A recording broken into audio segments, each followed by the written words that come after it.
So Ciao.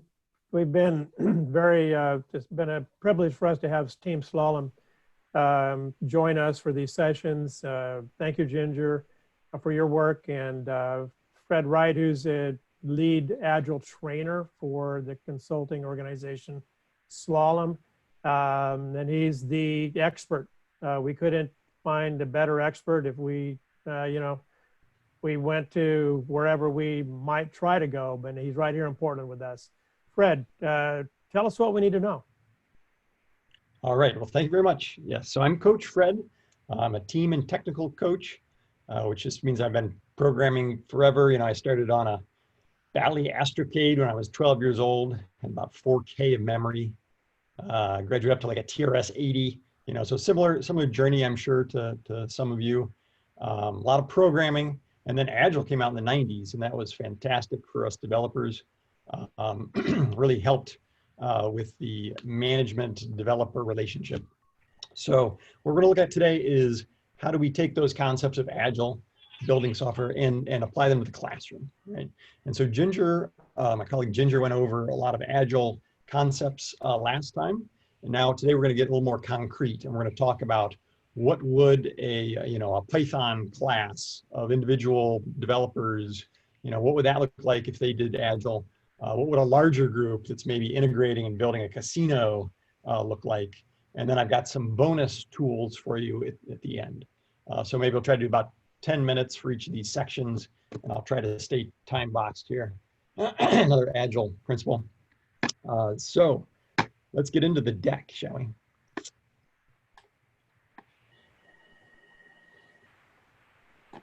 All right, so came up with this catchy little title, Agile for Educators.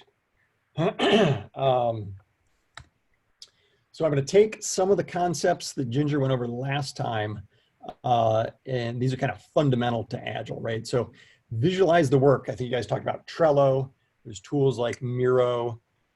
So in order to be remote like this, we've got to visualize the work, and we've got to collaborate. We've got to do weekly sprints or some kind of cadence where you're picking something and kind of getting after it. So it's little chunks, which is the whole build small technique, right? Build the simplest thing that could possibly work, and then kind of iterate, which is great for the classroom, right? Typically it's smaller projects and things, but do have that end vision in sight, right? Think big about what that last, what the ultimate project is you're building that semester or that, that class. So what does this look like? This is how I would see maybe a week for that Python class, right? So maybe it's a Monday, Wednesday, Friday class or something.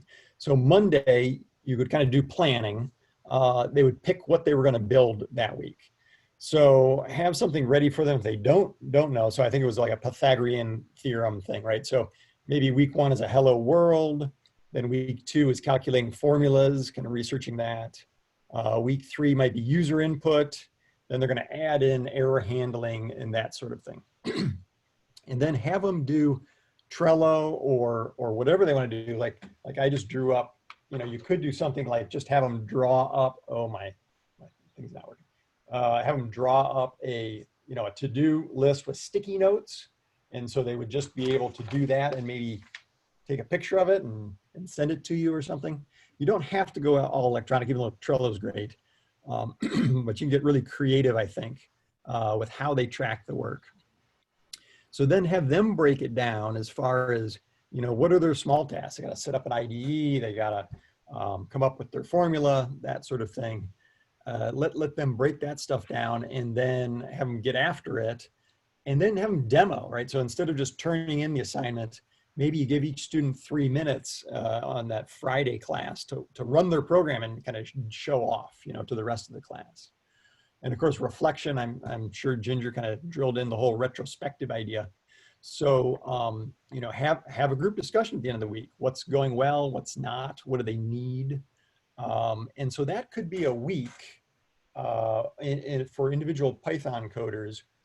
This could be any kind of time period, though. You could even do like a 3-hour lab in this manner, right? The first 10 minutes is planning, then they kind of draw out their sticky notes, and then they just get after it, build the thing and show off at the end of the lab. And then always do that reflection. So to me, this is kind of the heart of Agile. And these are the things I would kind of go after using those remote tools like Trello and Miro.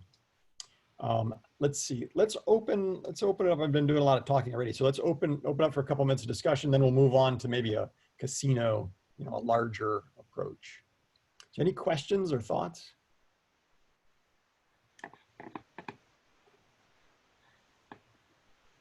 Thumbs up. Do you think you could actually implement something like this? Does this kind of, yeah? Okay, all right. Thank you. Thank you. I just might point out that this helps with, let's say that we have 15 Python programmers and you do ramp up to that Pythagorean theorem as maybe an end of a particular unit or maybe by the midterm or something. And that would be a project and you could do it over a week. I think most of us see our kids every day, but you could break down, the development through that 5-day period. And so have each kid do it. And so that gives that kid, that student, he, she, a skill set of organization, of sequencing. And Agile appears to do a really nice job of that. Yeah, there's this, there's personal Kanban, right? This idea of keeping your own little to-do list and kind of sequencing out the things.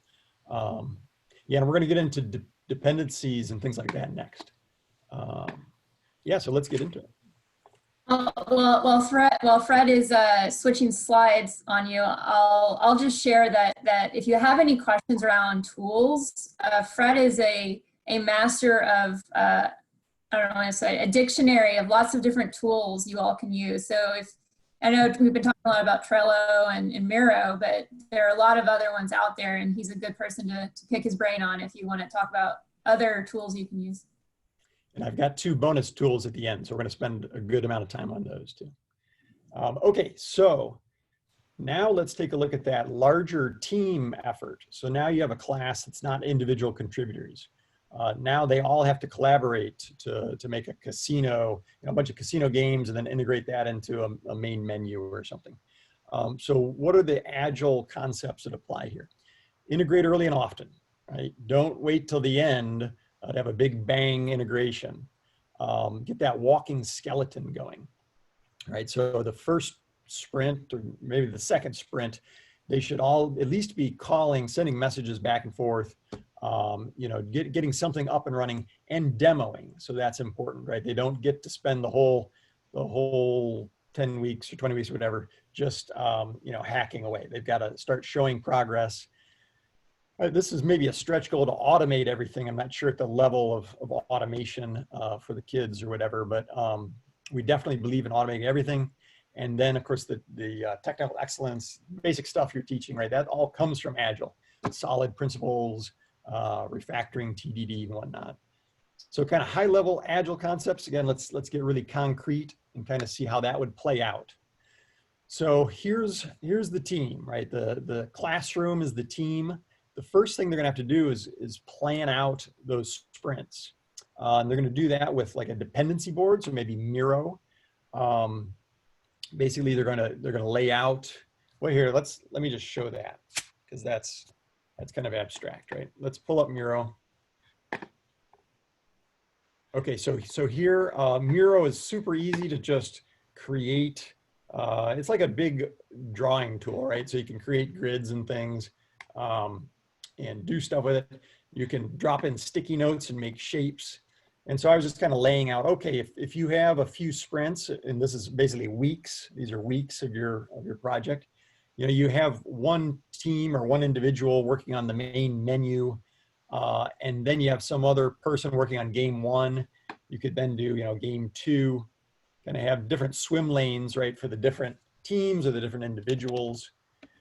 Miro, you can invite all of them into here at once and they can come up and they can, simple. And so they can actually collaborate and build this out. So that might be your whole first class or maybe the first few classes is kind of building this out and figuring out, oh, okay, in order to attach the game to the main menu, right, we're going to need that hello world put out there. So they're already integrating and building up and demoing each week of the course. They're not waiting till the end. And so something like this can be just a living collaboration space for them. So Miro, there's lots of stuff out there on that.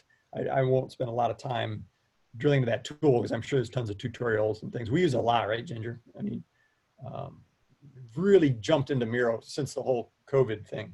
I'm a whiteboard guy, and this is about as close as you can get to a whiteboard. Okay, back to where we were. So you get them to plan this out, you get them to figure out their dependencies and kind of how they're going to attack the rest of the sprints. And then you just let them sprint. So they're going to work with each other. They're going to collaborate and figure out what's going on. By the Sprint 2 demo, you should have that walking skeleton. Right? You should have them demoing something. And then they're just adding features and revisiting that dependency board because things are going to slip, right? Game 2 is not going to be ready in Sprint 3. It's going to slip to Sprint 4. And so this helps them visualize all that work and kind of track it. And so I would see that, and this is what we do with Team of Teams. We have 100, 120 people on a large scale team of teams, and this is how they manage all those dependencies in a very agile way. The last point for this larger team is doing that retrospective. So not only will they retrospect week by week, but you want to have some kind of larger retrospective at the end where they can kind of talk through all the challenges. You're getting feedback on your class because this was probably the first time you're doing things like this. And then they're also being able to voice, whatever they went through. And that's what Agile's all about, right? Is people and figuring out what makes them tick and how we can make this better. So that would be my idea of kind of a casino, a larger effort. And I think I will open it up for questions before we get into the last few tools. So when we're doing something like a bigger project with my advanced kids, one of the problems that we run into is scope creep. Mm-hmm. They all of a sudden the scope of their project's gone way beyond their ability to do it within the time frame and the resources and the stuff that we have. Is there something you recommend to put into the framework here?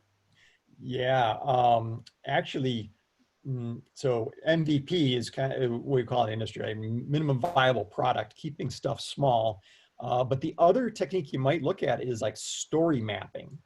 So story mapping, and this isn't in my deck anywhere, but anyway, if you just Google story mapping, it's basically breaking down the work in successive iterations and then having like a cut line. So like, what's a concrete example? Let's take the Pythagorean theorem, that Python program, right? So have them basically, okay, I calculate the formula. That's the minimum thing I can do. Then I add user input. Then I do validation. Then I start to graph it, because there's always that kid that wants to download the graphing tools and go crazy, right? But he's not going to finish if he goes for all of that. So you have them approach it that way, break it down into what can you get done in 1 week versus your lofty goals for the whole time period. And then that stuff can fall off the edge and they still have a running program, right? Every week they're building a running program versus trying to create that huge, it's the same as like compiling, right? You don't write 1,000 lines of code and then hit compile. You write 10 lines, compile, and you kind of build stuff up slowly. Make sense? Any other questions or thoughts on this? I have a question. So I'm kind of new to all this terminology, so I really apologize for asking some really basic questions. No, but I do wonder, I wonder why you call them sprints. Is it because these are intense things that happen in short bursts as opposed to long drawn out stuff like a marathon? Is that why they're called sprints? Yeah. The name comes from Scrum, which is one of the first Agile methodologies. Other Agile frameworks call it iterations. So you could call it an iteration if sprint, if you don't like sprint. But yeah, that's what it comes from, the idea of we sprint and we deliver, right? And then we kind of rest a little bit, and then we sprint and we deliver, versus kind of maybe a waterfall technique where you go a whole year and it's just this marathon or death march. Gesundheit. And to follow up on that, when you say dependency boards, are we still talking about like a Kanban board, but it's a little bit more complex where we can actually draw these lines between tasks? Because yeah, it's different than a Kanban board. It is a, I'll show that again. It is a, there we go. So it's really just a sprint by sprint or iteration by iteration,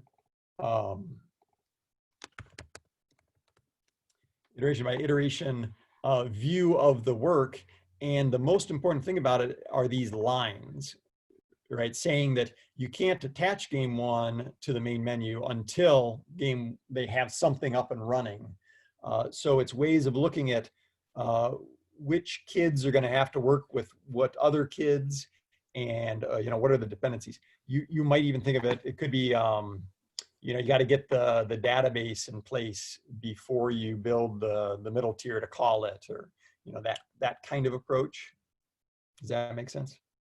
right, and to sort of bring up something that Matt brought up a little bit ago about these really large projects, is there a way to quantify the work so that they're all roughly the same size, or is this just a really big question that I'm asking so simply? Yeah, no, I mean, that's a huge problem for the industry. I mean, we have this trouble all the time when we build software, is it's mostly a discovery process, right? You don't know how hard it's going to be to add and display cards to a game. You don't know, you know, how hard the payout will be. So you want to kind of keep breaking it down until you get something you think you can get done in a week, or whatever your iteration is. But this is a great learning for them, is to try to break things down.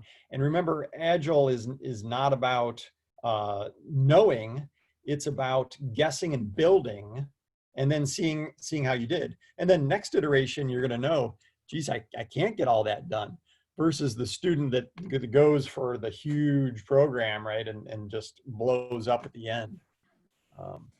Yeah. Fred, can I jump in here with Regina? Last week, you asked me, why do we keep things in the done column? And I pondered my answer over the last week, and I think I gave you the wrong one. But now that Fred's here, we can ask your question again. He'll give you a better answer. I think I heard the question from last week. In my thought on the done column is that at the end of the sprint, you want to celebrate everything that you've done, and you want to take a look at what you've done. So Agile is about looking back. It's not about forecasting or guessing the future. And so these done cards are important to celebrate a little bit. But then, yeah, as soon as you're done with that sprint, you can clear the done column and go ahead and move on with the new stuff. What I regretted saying last week, Fred, was the whole idea of velocity. That part of the reason of keeping the done column for a couple sprints is that you can retrospectively look back and measure your progress sprint after sprint after sprint. How fast are you building things? Yes, that is a great concept. Yeah, so if you know you can do 3 or 4 stories, then don't pull in 10 for the next iteration. And you're going to learn the first few sprints how many you can do roughly. Yeah, that's good. Velocity. Yeah, that's, again, the thing about Agile, right? It's a huge toolbox at this point. You know, there's literally hundreds of techniques and things. So you do have to pick and choose, go with the fundamentals, and then just keep adding to your toolbox. I got a question. Maybe this got covered in a previous week, I apologize. But as far as source control management and like Git, and did you, first of all, if it's already been covered, I apologize. But if not, I am kind of curious about the idea of whether it's better to do branching or better to just do a continuous integration. Thoughts on that? Oh, gotcha.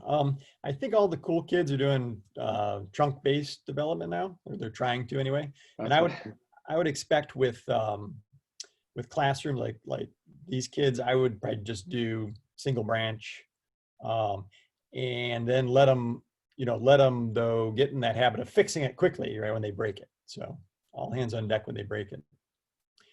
I don't know, I suppose coming coming out of their education, though, they should certainly know how to branch and do all that stuff. Yeah, I've always been a fan of pretty simple, and I think we're moving towards, continuous deployment, just single branch, keep it running, keep it built. It's just so much less complicated. Yeah. Okay, I have a question too. Sure. So I use Agile with my higher level kids, but is there any benefit to doing this at a low level when they're still only working on individual projects? I think, again, that and what would like, they do, I guess? Right. Well, I think that concept of personal Kanban, it helps people organize their work. So again, it's this thing here, right? This is, I do this all the time. Oh, why does it keep doing that? There it is. So I do this all the time. If you can see my desk here, I've got tons of these little sticky notes around. This is how I do my daily work and kind of organize my day. So it's kind of an organization technique. And then the other things we talked about were things like demoing in front of the group. I guess I mean more the putting them in groups and having them team it out. Is there, oh, you know what I mean? Oh, they don't necessarily have to do that, right? A lot of it is just learning their for loops and stuff at that point.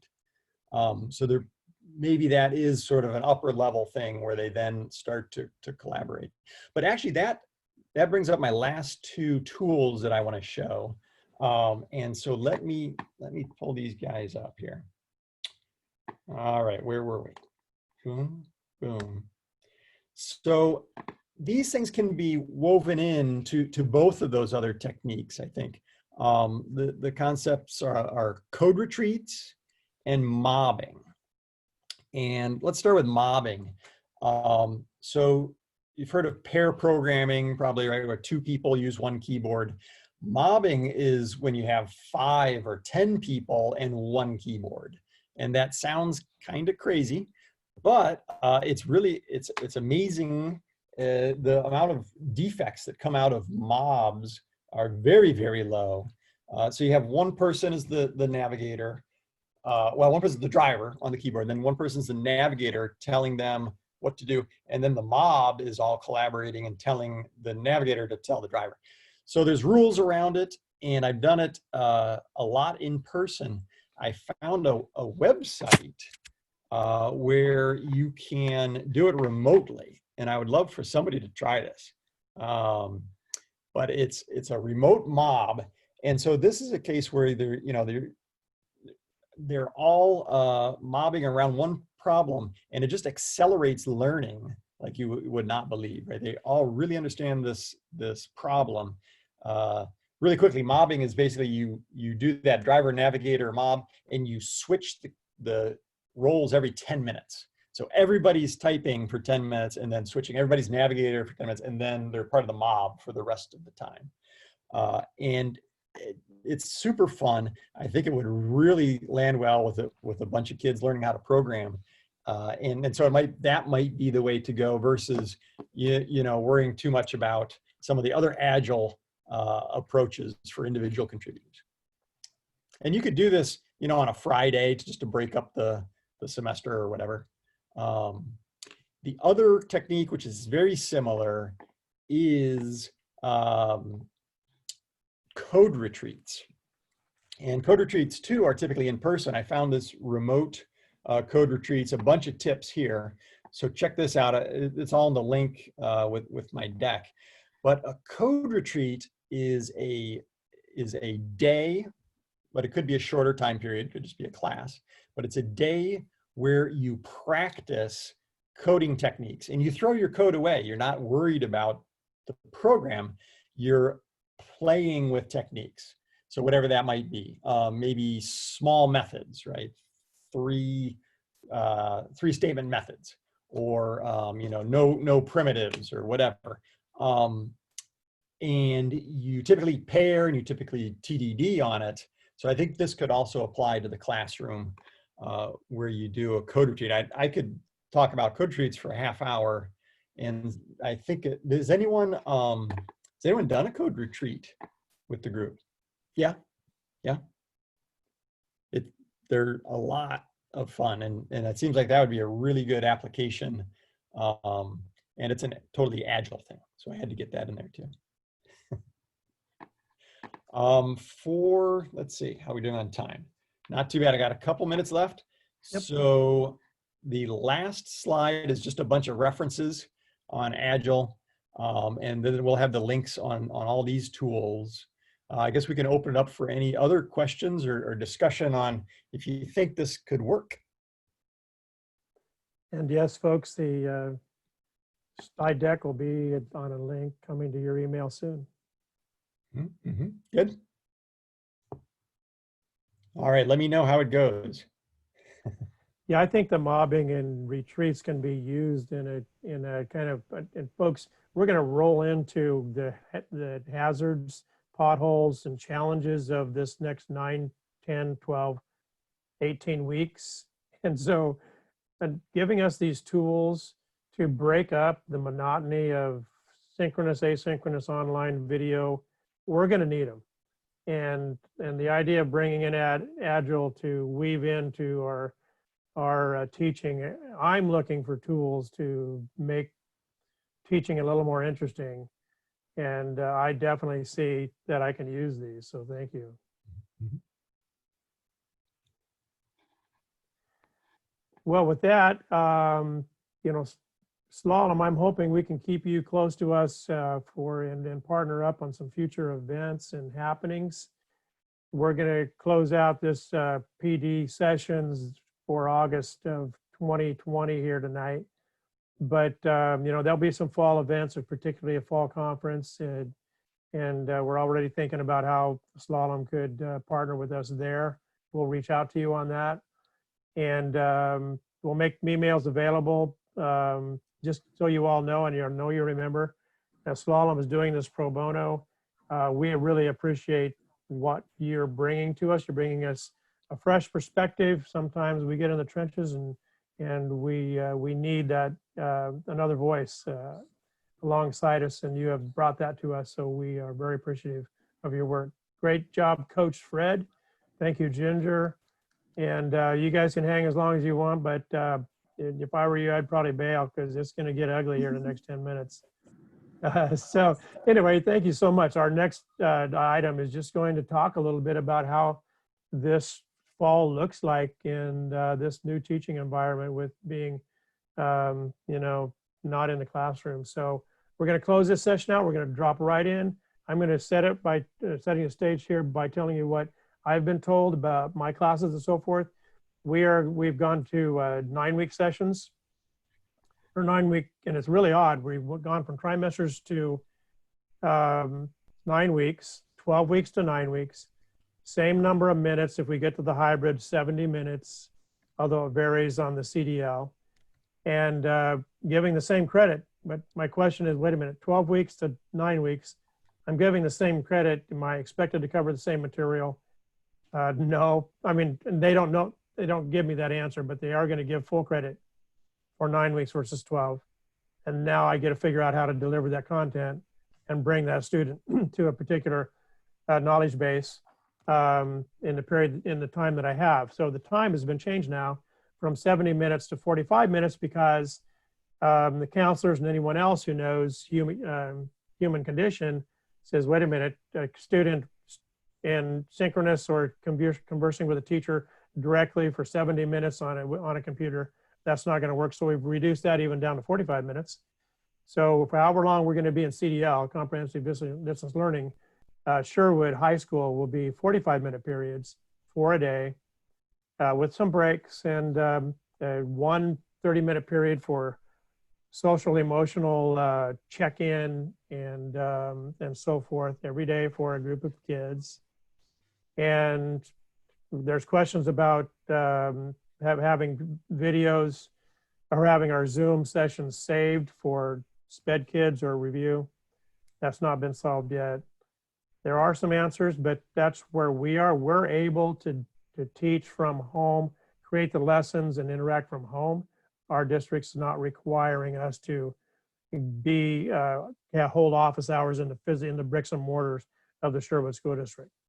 So there's a little bit more, but I wanted to throw it out there, and I'd like you to maybe ask questions, or if you have some, maybe if you have answers. I know we all have questions, but do you have any answers here?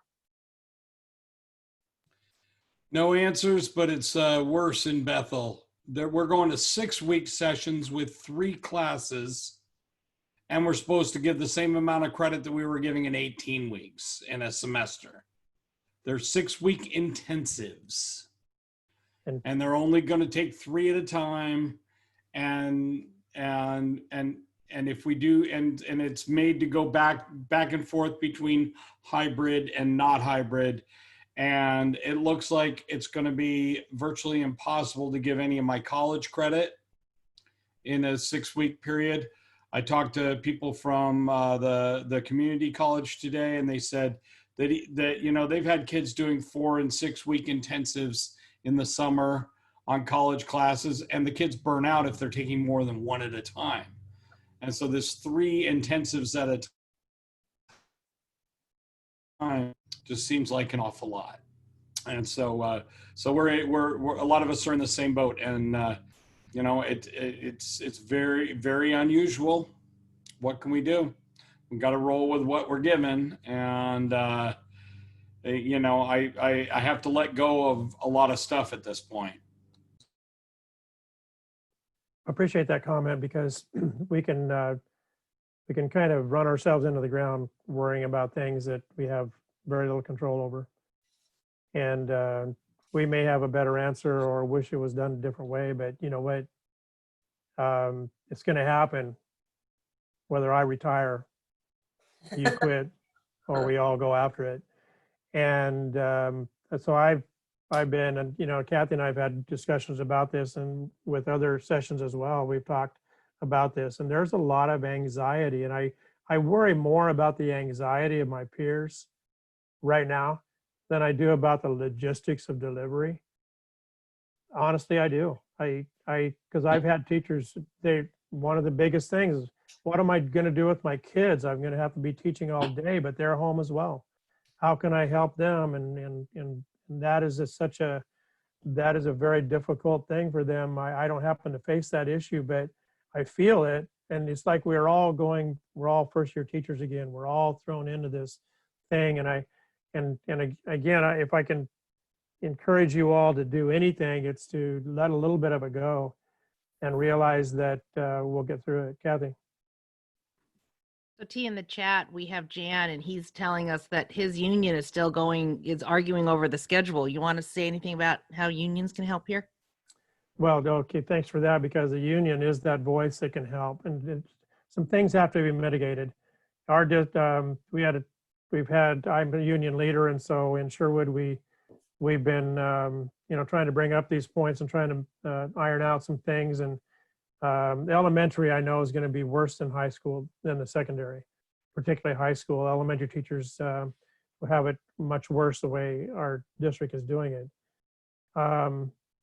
Yeah, so the work with your union, trying to figure out the hours and trying to figure out enough flexibility, because the contract doesn't all get thrown out, but the number of articles in your contract will have to be changed, because the contract is still valid, but there's hours on, that there's needs to be discussions, and we are discussing it. We're writing a large MOU, modifying some articles, temporary modification of articles for a year.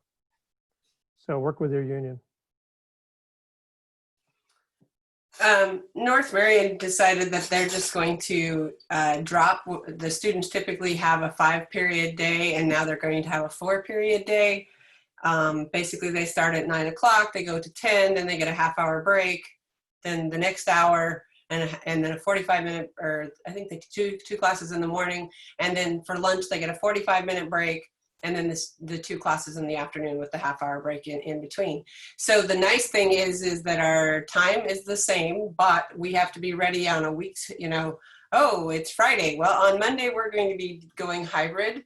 We are also offering a virtual program for our students. I'm pretty involved in that, so I'm probably going to end up being full-time for the virtual program. You know, kids have, they're basically going to send out registration. Parents have to make the choice. Do I want CDL with the option of possibly going hybrid? You know, and a lot of parents like that idea of oh, well, then they'll go, you know, they can go live. But when it comes right down to it, nobody wants to send their canary into the mines. Let somebody else send their canary in and let us know how it goes. So I think that what will end up happening very quickly is when, especially when the word gets out, because this, oh, you have to be on from 9 to 10, and then again from 10:30 to 11, and blah, blah, blah. It's very quickly at the high school level. I think most of them are going to want to transfer to the online program, because if you want to work at 2 in the morning, you can work at 2 in the morning. So I think that that's one of, you know, it's just a matter of how it gets presented. My principal's not a big fan of the virtual program. So she's supposed to be doing the video of explaining what the options are, and then the parents will basically re-register whether you are a previous student or not, and you will make your choice. If you choose the virtual program, unless your kid just tanks, you can expect that you will stay there for the year. And, so same for our district, Sherry, where I'm in LOSD, and we, as parents, I'm talking my parent hat now, we were told, you sign up for the full year virtual, you're not stepping foot in any building, any year, at any time. You're stuck there, as you will be. They're looking for 80 complete online teachers for my district. Can't find them. Yeah, it will be a challenge, because there's a lot of our teachers that have never done that. I've done it. I started teaching online when I started teaching face-to-face at the same time. So it's really funny. I used to say, oh, over the years, I've watched it more. Well, look at today. Oh, you're the expert. They're one and the same. You're the expert. Well, the one anxiety about when to drop out of CDL into hybrid, and is going to happen over a weekend. To help everyone with the governor, there's supposed to be a 3-week ramp up with COVID markers at a particular level. So we'll know. Now, not that we had any training to drop back, but it's not going to be an overnight thing. We will know, we will have a lead time of knowing, but my district's not saying, okay, well, take Monday, Tuesday, Wednesday and prepare. We'll start hybrid on Thursday. No, it's true, Sherry. It could possibly be you would know on Friday, and we're going to see kids on Monday. Yeah, well, Marion County is we're in the 10% zone. So you know, and one of my our director of teaching and learning, she goes, I was at the superintendent's meeting, and they said, on a show of hands, how many of you think that we'll be going live this year? Not a single superintendent raises their hand. So I mean, you know, face to face. So and especially in Marion County, I think it will be a challenge for us to make that break by any time. And I'm just like, why don't we just do it by trimester? You know, just commit by the trimester. That's what we live in, is trimesters. And let's just do that. And if we're going to make the transition, we'll decide 2 weeks before or 3 weeks before the end of the trimester about whether or not second trimester is going to look exactly the same or not. But yeah, it's going to be the same thing. Right now, they think that I'll be teaching every single class known to man virtually, which at the high school level. And I'm just like, I think that you're going to get more. You know, the parent isn't going to know at the high school level. It'll be the student who decides. And the kids will be like, well, I want to see my friends. I go, guys, you can take online anytime you want to, and go see your friends anytime you want to. There's no schedule here. You don't have to do it in the classroom environment to get to see your friends. Go Zoom them anytime you want. And in the meantime, get your work done like this. So it just, you know, and I have to keep reminding myself, you know, not, you know, you tie your shoes for so long, you just think it's normal. And so I got to remember that not everybody has done this before.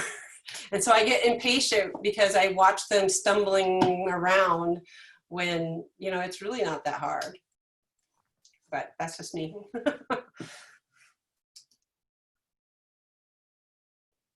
Well, things do change. They're changed often. So what I've been told as of yesterday may change by Monday. And I'm, you know, most of us aren't good with that kind of unsettled scenarios. But I have, and I'm just going to own it. I have to let it go.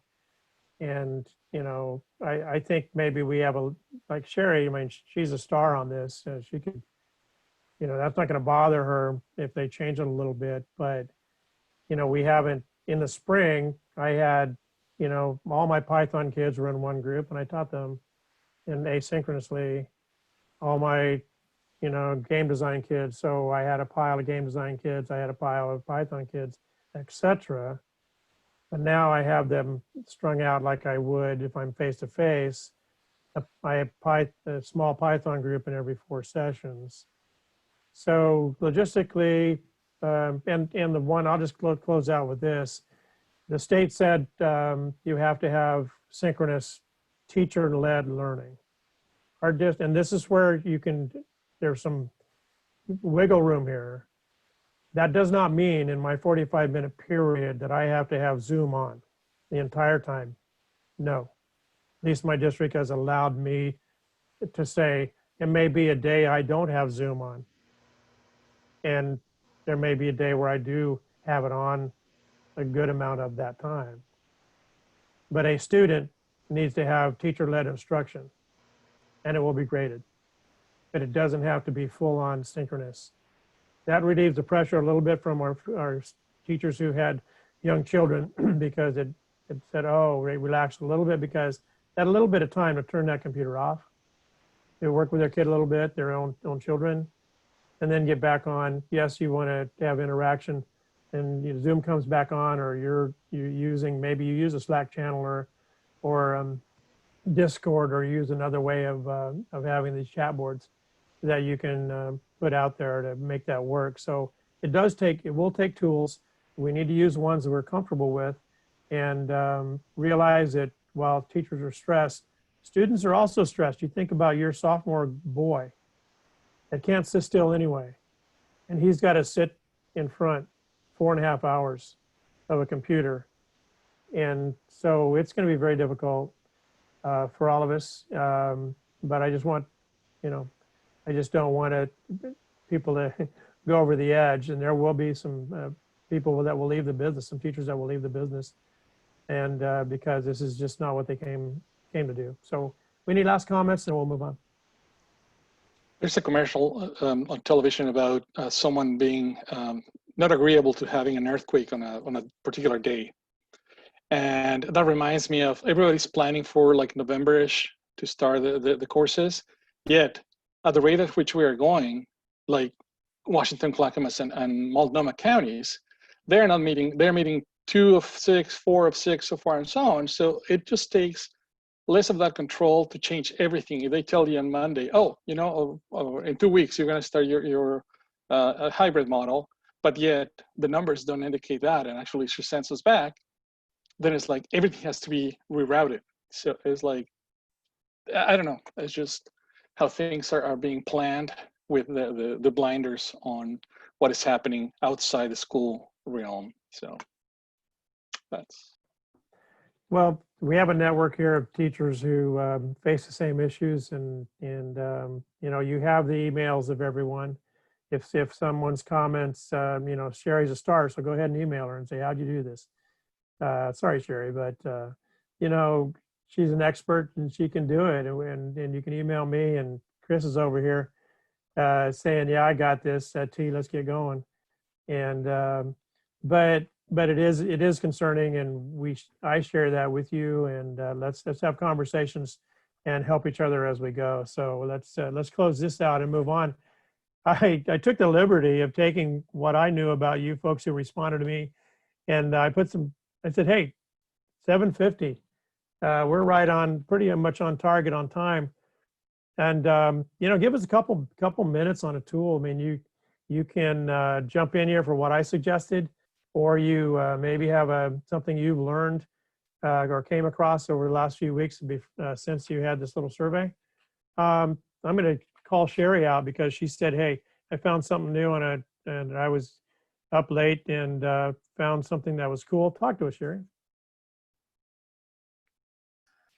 Part of what I tell my colleagues is don't feel like you have to create the wheel. There are a lot of smart people in this nation, and in Australia and the UK that have been teaching for years as well, and also enjoy teaching online. And so the thing that I shared with T a while ago was the videos that I got. The California community colleges put together videos, which was awesome. It's let me get the link here and I'll share them with you. But I should have had that ready. Sorry about that. Hang on, I gotta get to my email. Well, anyway, I'll share it after I'm done talking. But anyway, so it was a list of videos that talks about like organizing. So when I created my online unit, we're going to be using Canvas. They bought a contract for us. Before that, I used Agilix's Buzz, and that's what I've always used for my engineering robotics classes. And so I set up the modules that part of it's basically like an online syllabus. So there is the old-fashioned online syllabus, except for signing it and sending it in. They're just going to have the parent email me that they've seen it. And I added one of those videos, which is organizing for online success. And it talks about know yourself, know that you're dedicated to doing things a certain way, and then avoid those things that have a tendency to distract you.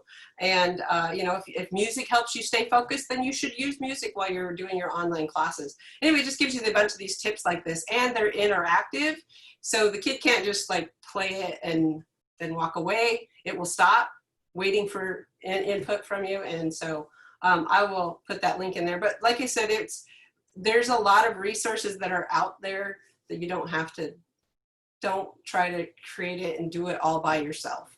And if you are going to a Canvas system or something like that, an LMS, a real one, Google Classroom is not an LMS, you know, try to make it consistent from module to module. Probably the thing that helps kids get through it the fastest is if they go, okay, I know I'm going to have a module discussion board. I know that I'm going to have at least 3 assignments each week.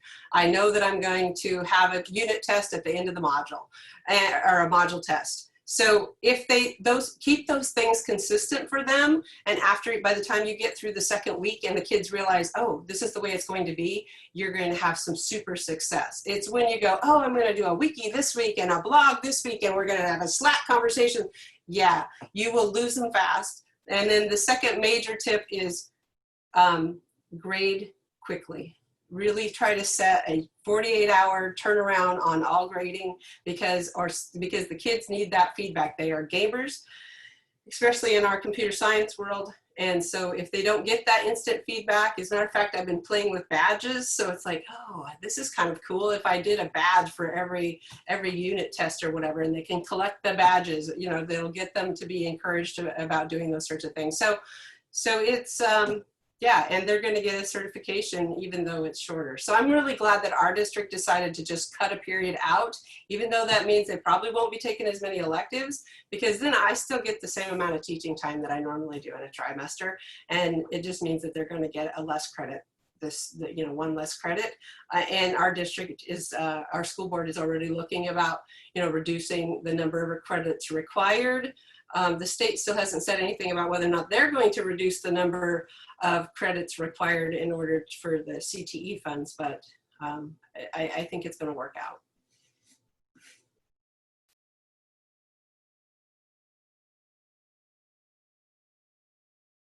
Appreciate that, Sherry. And yes, sure, we did the similar thing, went from 5 to 4. You reduced electives, so I don't know how that'll help impact my enrollment. We also went from 40 students in my class to 24. So there, you know, I haven't been able to do the math to see, I can't possibly have cover the same amount of material and the number of students in the scenario. But still, the organizational tools are going to be important for us to share with our kids, and the consistency. I appreciate that. One question I might throw out there is how many grades a week do you do for every kid? What's your kind of average? Anywhere from 1 to 5? I mean, where are you in that? Well, it depends on, you know, with what we're doing now, I would plan for a 3-day week. If you plan what you would normally plan for 3 days, that's reasonable in the first couple of units. So that's what I would do at the beginning. And then depending on how I see their success, I might throw in a big project and see how they do that with that if they're not doing very well about getting those 3 assignments done. But by assignments, it could be, you know, not counting a quiz, but basically, you know, you have at least two, you want at least a minimum of 3 things to grade for them each week. And that keeps it manageable for you. The thing about CDL that I'm not liking is because what they decide, oh, well, we'll do this easy. We'll pull all of Brian's intro to computer science class, because I had 98 kids wanting to get into it because it's my gateway for all of my everything else that I teach, whether it's manufacturing or whatever, they have to take intro to computer science. And so I had 98 kids, so their answer was to give me 4 periods. I'm going to very quickly turn it into 1. I will show up online. You will be there no matter what period you're supposed to be in with me. And that's going to be my computer science class. And then that will be my face-to-face live piece. And then everything else is just going to be online. It's going to be a combination of code.org. You know, it's my intro class. So we'll dabble with code.org, maybe do a little bit of robotics. They have a virtual robot using VR with Vex code, and you know, so they'll get to do a little bit of, and you know, that's all you pretty much get in the intro to computer science. My other kids that are in their pathways, I'm going to have to work with them individually to see how it's going. With the virtual program, they gave us the contract to Pearson though, so I don't have to do everything from scratch.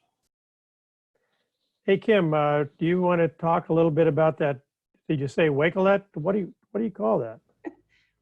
Yeah, I guess Wakelet. It's just a website I found. I was getting a lot of bookmarks, and I went to the CTSA conference, or well, I didn't go to it. I mean, I did the online conference. I was getting a lot of websites, and I wanted to save them up somewhere, and I knew about this Wakelet site. So here, I'll post it. So I made a couple different Wakelet sites. I put it in the chat. And I just started, and it's a place where you can just like post links, but it has a little picture and it makes it look a little bit nicer than just a web page of bookmarks. And I started organizing it into like teaching resources and then computer science resources. And then I didn't get very far, but I started making like AP CS principles and AP CSA things. So I've spent most of the summer just following link after link after link and collecting resources, I guess. I have another website that I've shared with my district.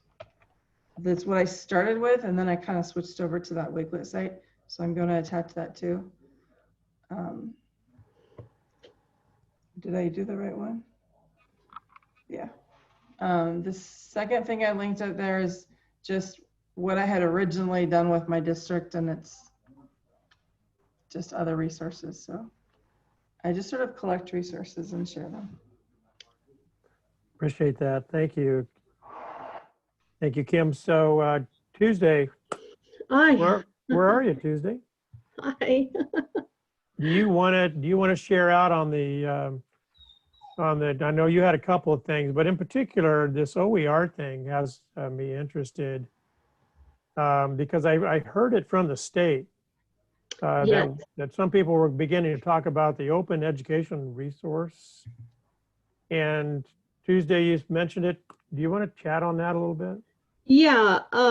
So let me pull this up here and find my Zoom meeting again. So I'm going to share my screen, hopefully.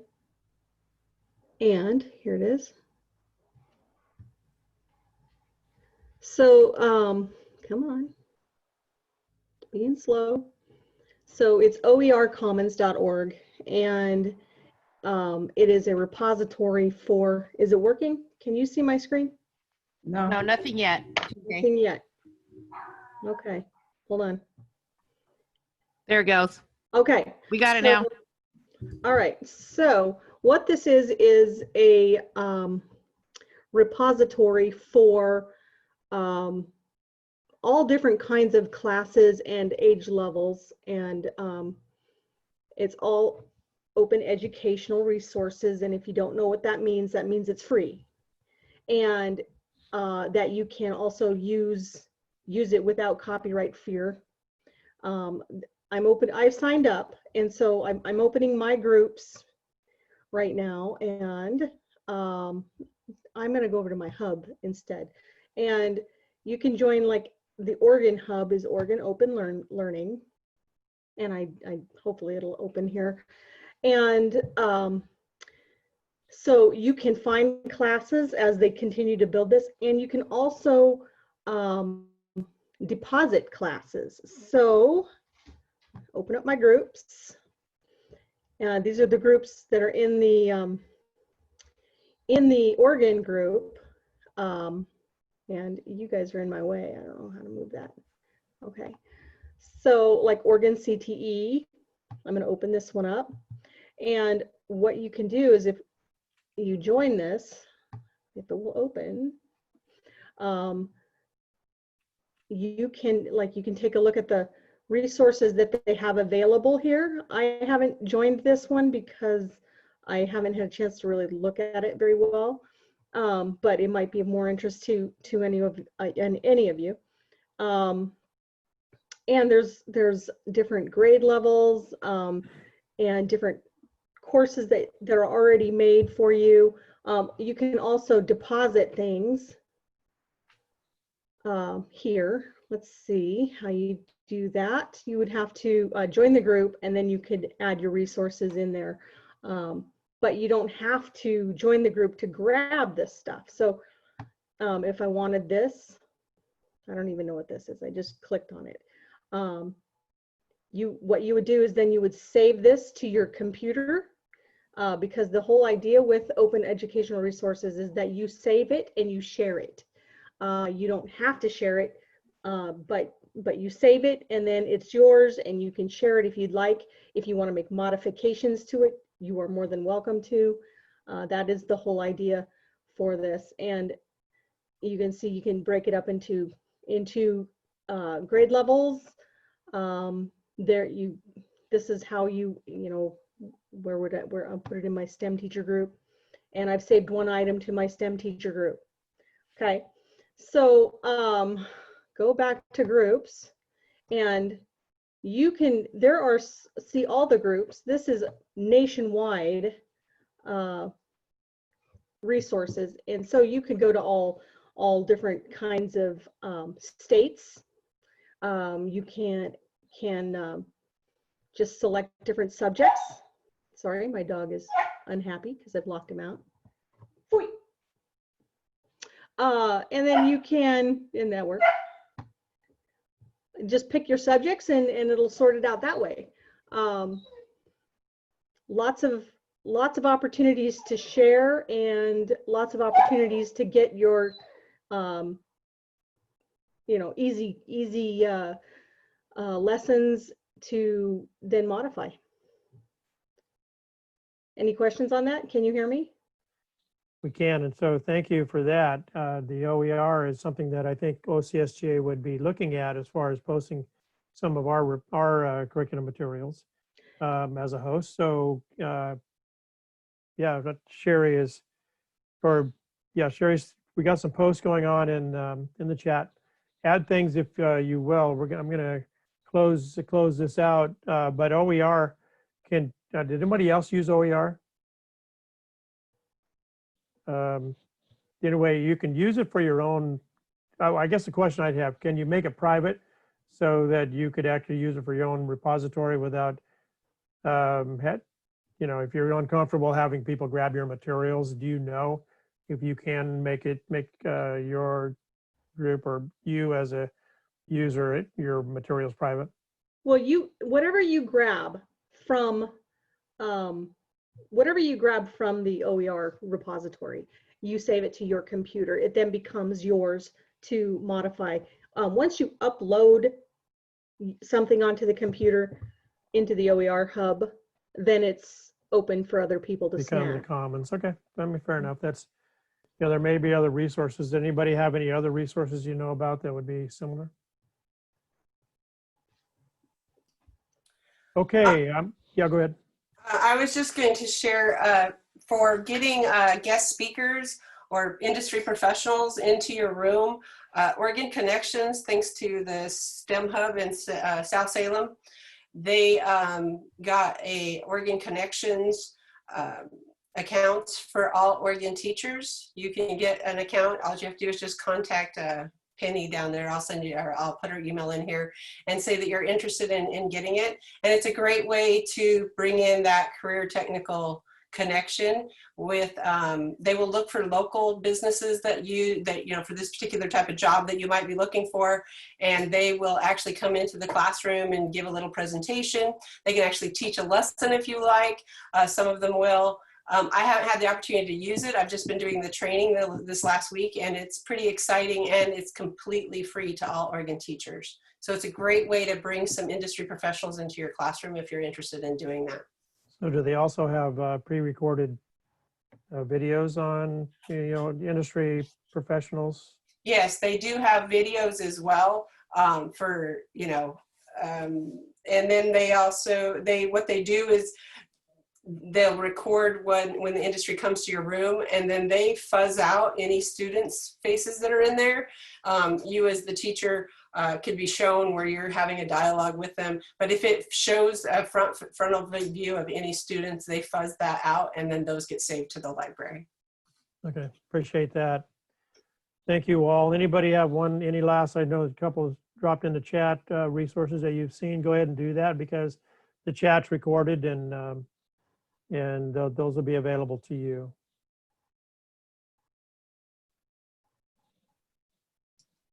Kathy, are you going to make a list of those and put them in the same document, or do you have to watch the video to get the links? Yes, we'll have it in the chat, but I'll collect it and put it all in TCS resources link. That'll be on this webpage. Sound good? Okay, it is good. Are you able to see my screen? I'm gonna. We see your email. Lots of email in there from me. Email from Kathy. Well, there you go. All right. I put a link to this from this little deck.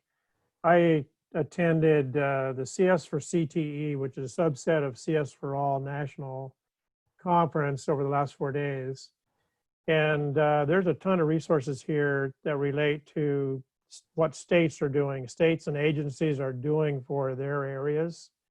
So if you're interested in, you know, standards and other things that states and districts, such as Georgia, New York City, and so forth, they're at the end of these slides. You know, watch a slide deck if you want, but and at the end of these, they have a resource list. I think there's 3 of them with kind of a fairly interesting set of resources. And the reason, and I copied some of them out and posted them in another document. I've got a lot of things open here, and this would be it. I think I sent that to on the email, showing, and so I plucked out these websites. I know that if I were to Google some of these things, I probably wouldn't find them. But when I have a Department of Ed individual from Georgia that says, "Hey, this is a list of our pathways for computer science," I go, "Great! I don't know that I'd ever be able to find it by Googling it, but here it is." So there's some already vetted links to different standards and things that I sent to your email. You can pop that up and look at it at your leisure. One interesting one down here is the Bitmoji type of, and from NCWeb, by the way, indicating ways to maybe enhance your online presence. Take a look at that. And then I think I'm going to go right ahead and step in. Any last comments? I'm going to step into Sherwood High School's computer science curriculum and actually take my turn at this. I've been facilitating learning here recently, and so my turn. I'm gonna do this. I'm actually going to show you what I have. So you're continuing to see my screen. Philosophy. We could spend a little bit of time here probably talking about philosophy of education. And I've been in the business a long time, and I've thrown a lot of things on the wall, and many have stuck, but I have also abandoned different things that didn't particularly work for my teaching culture. But my overreaching philosophy is that I'm only here for student success. I'm only here for bringing the students to become, be able to learn, know how to learn, have a good skill set when they leave. And I have to minimize me and maximize my students. And sometimes, and that is moving from the sage on the stage to the guide on the side, if you will. And that's hard for us because when we first entered the business, it was about us. Yeah, we love our students, and that's really the ultimate goal. But it's fairly teacher-centric in our teacher training programs. And in order to deliver the content that I felt necessary with all the topics, I offer somewhere around 27 topics to my students. I gave up knowing everything about everything many years ago. I can't do it. And that's not the high priority. I don't get paid for what T. Smith knows.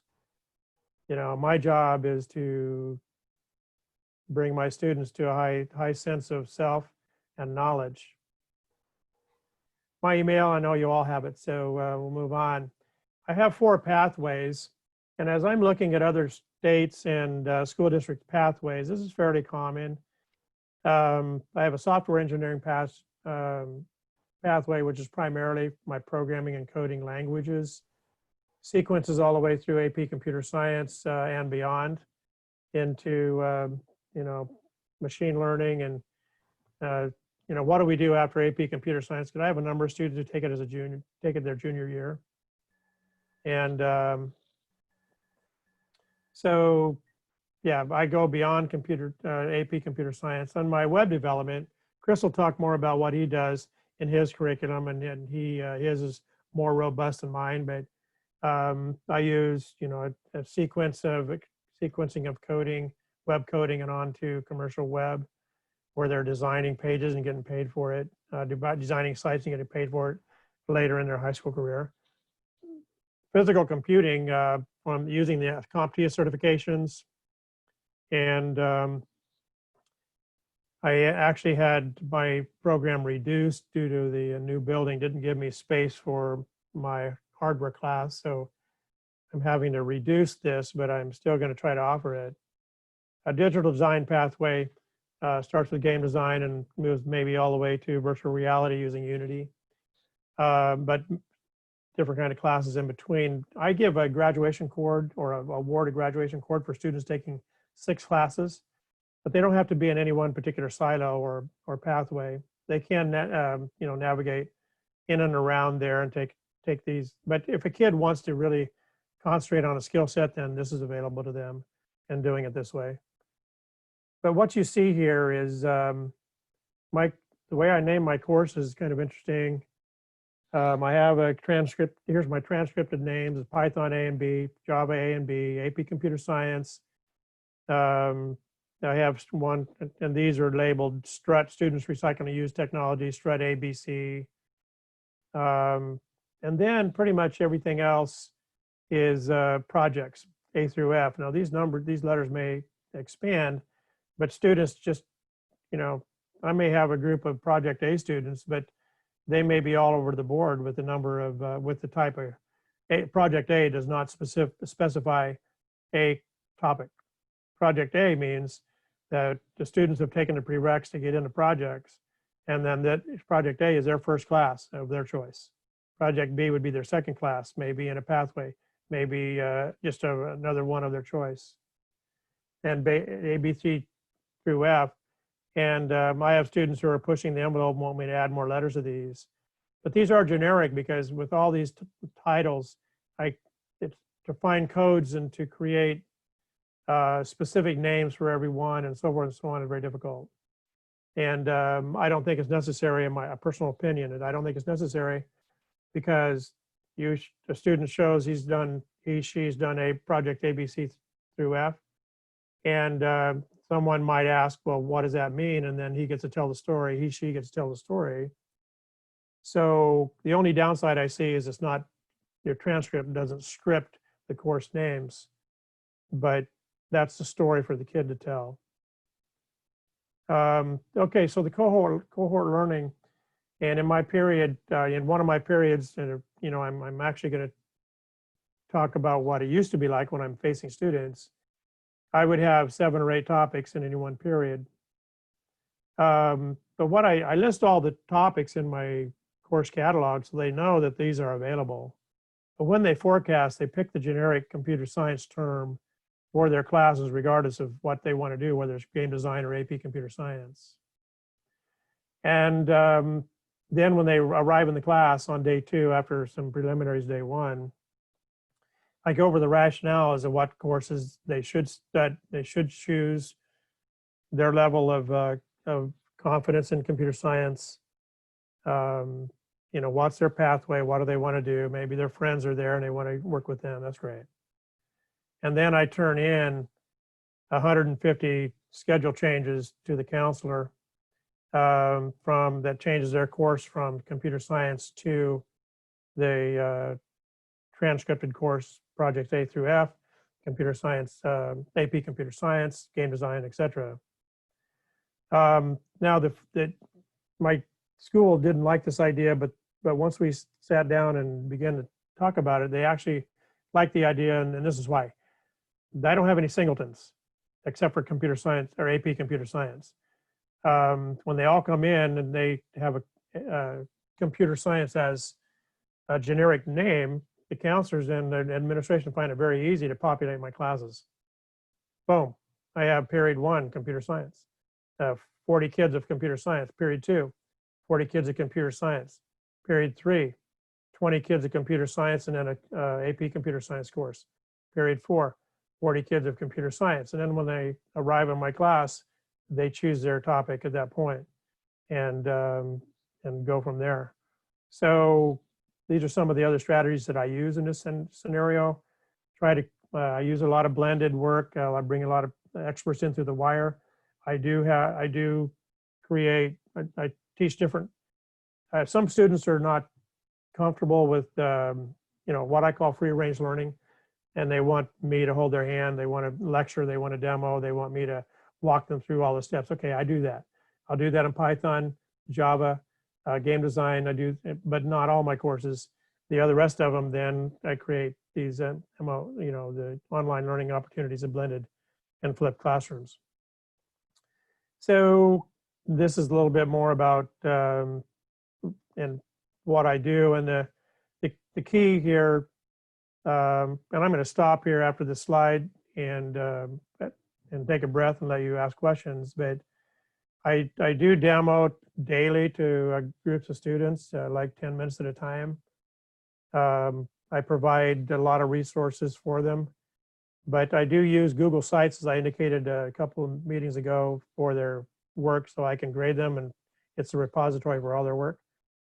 And at the end on Friday, for groups that I'm not lecturing to, the kind of free range learning students have to present their work as an expert, teach the other students what they've learned that week. And that holds them accountable. I think it's actually worked pretty well, and it's more industry based as well in that sense. All right, I'm gonna take a breath here. What questions do you have? I have a couple more slides and a little bit of more content, but that kind of gets the thing started. So when you say that they have 150 schedule changes, are they just changing the name of the class, or Right. are they collecting all the people who are interested in this thing and moving them to second period? No, they don't change any periods. And that's why what I do, I send them a spreadsheet. I send the counselors and my point administration person a spreadsheet. And here are all my students sorted by period, moving from computer science to game design, computer science to AP computer science, project B, computer science, project F, and so forth. And they just go down the line and then make that switch. All it is a name change, not a period change. So it has become, once they choked on it when I first dropped 150 schedule changes on them. They sent it back and says, no, we have policies against this, T. Smith. I know they have policies against me, but I've been around long enough that, you know, maybe I can survive this. But once we got down and worked this angle, I think it's great, because a student choosing a course in March is a different animal when they show up in November, the following November, and they may have different dreams and different goals, and I want them to have to be able to pick their course fresh then. That's a great reason to, but anyway, I provided a system for them to change courses easily and let them schedule them into my periods without much trouble. Matt, do you have a question? Well, I mean, you know, after I saw you present this stuff at the CTE thing, I walked into my counselor and said, hey, or my admin and said, we got to do this. And he said, we can't not do this, right? For what we're doing. And it worked out great. Now, what about teaching all the beginners, the first timers, some common curriculum for like 2 weeks and then submitting the schedule changes? I'm thinking of employing that, because with my very first timers, my beginners, they don't even know what they want. And then, you know, halfway through they're going, can I switch topics? You know, and I've had a few of those, and then there's some sort of common computer skills I think that might be really valuable to kind of do and stuff. Well, that's a good point, because when I say I may have them decide on day 2. No, I don't have to submit this for 2 weeks. There's no rush. The kids aren't changing classes. It's not disrupting any other system. So you're right. In reality, I actually turn it in a week and a half later, and I teach some common things. And I say, are you really sure? So a freshman walks in and, yeah, my dad said I need to do Ruby on Rails. Are you sure? I can do it, but I'm not thinking this is a good. So then I let it kind of, you know, simmer a bit, and just what you need, just what you suggest. The freshmen come in, they don't know. We teach them, we work them through it a little bit, and yeah, that's a good point. And I say, yeah, no, I haven't turned this in yet. I'm going to turn it in on Wednesday. It's Monday. Hey, if talk to me, let's change it if we want to. If you need to, you need to be comfortable, because I tell you what. Because you chose this, I'm going to hold you accountable for learning, because it's your thing. It's not mine. And so choose well. And so, yeah, I give them a little time. You're right, Matt. I do something similar, except for I don't do it with my freshmen. My freshmen automatically go in the intro class. My intro class is kind of a survey class that'll give them a little bit of this and a little bit of that. And so that by the time they walk out of there, most of them have a pretty good idea of where they want to start. And so for those kids, they can go ahead and go to the counselor and go right into digital media if that's what they want to do. But then, yeah, I have the same sort of thing that you do. So for computer science 2, I might get a clump of kids after 4 years, not so much. But, you know, it's kind of the dumping ground for the counselors that go, well, he's interested in computers. He couldn't remember what you said it was called, so we put him in here type of thing. So then it turned that 150 list down to about 20. So because the kids could pick for themselves, you know, with some training in that intro class. But the intro class is just that. It's an intro class. These kids don't know nothing from nothing.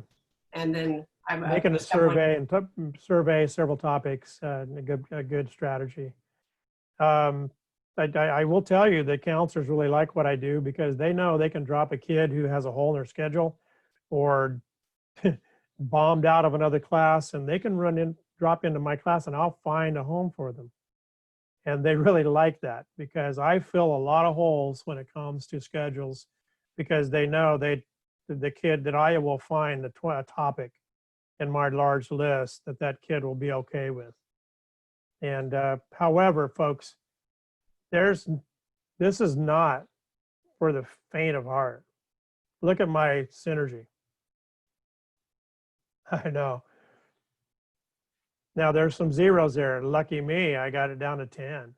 But you can see that I have 3 project Bs. Well, I don't know who those kids are. It doesn't really matter. There may be 3 different topics. They may all be doing the same thing. It's their sequence.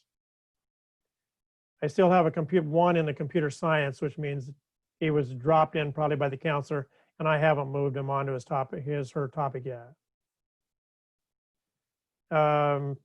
A lot in game design in that period. The other thing that happened. Oh, sorry. The other thing that happened with me is that once we started doing this great big blend, the life skills teacher who's got certificate kids asked me if I wouldn't take 1 or 2 kids and see if they could do some computer stuff, right? And because there's so many different topics going on, there's not this stigma of you have to keep up, right? And so I get life skills kids playing with paint. There you go. Yep. Right. And look, I made a drawing. Let's print it out. Let's print it out, you know, and stuff. So that was this last year. This is the second, you know, this is, it's working well. And the flexibility has been great. But like you said, it's a lot of work. Yeah, well, I'm glad you were able to make some of it work, Matt. And so the really hard thing is during grading, if you have synergy, you know, I have to open up each one of these to put the grades in. Okay, that's difficult. The batch grading, and you know, and it's not as easy. It is more time consuming. But I tell you, I'm going to give up a little bit of time on this for the ability to give flexibility to the students. But we have control. I have control over how many cohorts. You know, let's say that I don't want 9 and I only want to have 5. Then I'll manipulate my numbers and choices so that I kind of narrow that. That's really my choice, and something that I can do, and I actually do in that sense. I think let's see here.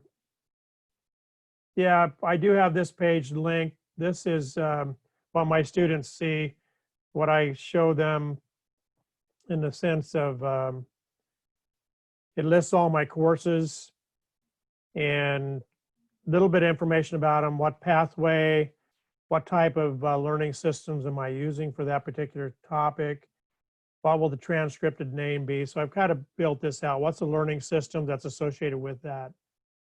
So that'll, you know, we'll share this deck with you. And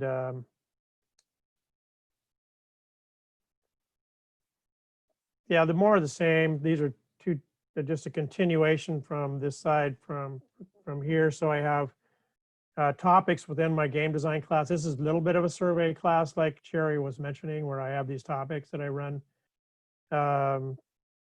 This will be on the slide and you can link to it. I use REPL.IT for a lot of my online compiling for my programming classes. Okay, I'm done. I would say come and visit me in September, but you would find an empty room, actually not an empty room, but you would find it full of 70, 80, 90 boxes that I haven't unpacked yet because we just moved into our new school. We have a brand new school and it's a really nice school, I think. I won't know till March of next year, really. Folks, email me, ask questions, try things and use pieces of this. It seems to work, and if I had regardless of how many years I'm going to be doing this online or, you know, face-to-face, I'm going to continue to use these methods. So I'm going to call this good and introduce my friend Chris Winikka. He's all our friends, and he should be yours too. He will be after today. Now, Chris, you know, like Katie, and we go a long way. We go back a long way when it comes to sharing resources and near peer support and having programs that our students seem to like and return. Chris, you know, has a lot going in his space, but he's been a master of the web coding curriculum, and I really wanted to hear him share. So what we're going to do is give him 20, 25 minutes to rock on, and then, you know, we'll try to wrap this up by 9. Chris, all right, go cool. for it. Sure thing. So as soon as, you know, like right about the time I think that I'm doing crazy stuff, I reminded of what you're doing, T. And I just think, okay, I'm not as quite crazy as I think I am. I'm going to go ahead and paste the link. Now, I have to apologize. I'm giving you a Google Doc. Not the best teaching practice, I would say, but I started this and then I put so much time in it. thought, you know, it's just going to be quicker. So I do apologize. I'm going to share my whole screen, desktop, and let me just make sure. Yeah, okay. So the first thing is I'm just going to talk to you a little bit about class. Basically, this schedule right here is my year this year, and it was just decided upon Tuesday at 4 p.m. And it was when it was confirmed. So these are my units, so you can see what I'm teaching. I am the computer science component of Century High School in the Hillsborough School District. And so it was really interesting. You know, usually I'm talking in late May about what I'm going to teach next year. And, you know, we just had to hold off. So I'll talk a little bit about the program we do, but you can see kind of like, this is, by the way, this is not it's set in stone as to when I'm teaching what. It's just these are all the different courses, preps I'm going to be doing. So as you can see, I have 3 levels of programming. I have an AP computer science class, which I would love to talk to anyone who is contemplating that as well. And I'll talk if there's some time later about that. 3 levels of web design, and so that's the main one I'm going to talk about. So I have a web 1, a web 2, and an applied web design. 3 levels of game design, an electronic tech, which is like Arduino, and robotics. And then my senior project capstone class is the research and development class. And so those are what I typically teach. So I've given you a link to my Google Doc that I'm going to be sharing here. So I probably should have done it on a Google slide or something like that. But I decided the next best thing is to give you a table of contents here. So we'll see if we can get through all of this stuff. So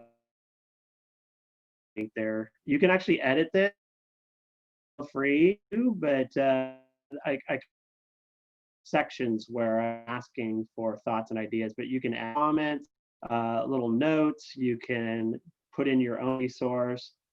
Let me know if I kick out, it says my internet connection is stable. So hopefully. Hey, Chris, you're breaking up. I might suggest that you turn your video off to preserve bandwidth for your screen share. That might help with your audio. Sure. Thank you. So, okay.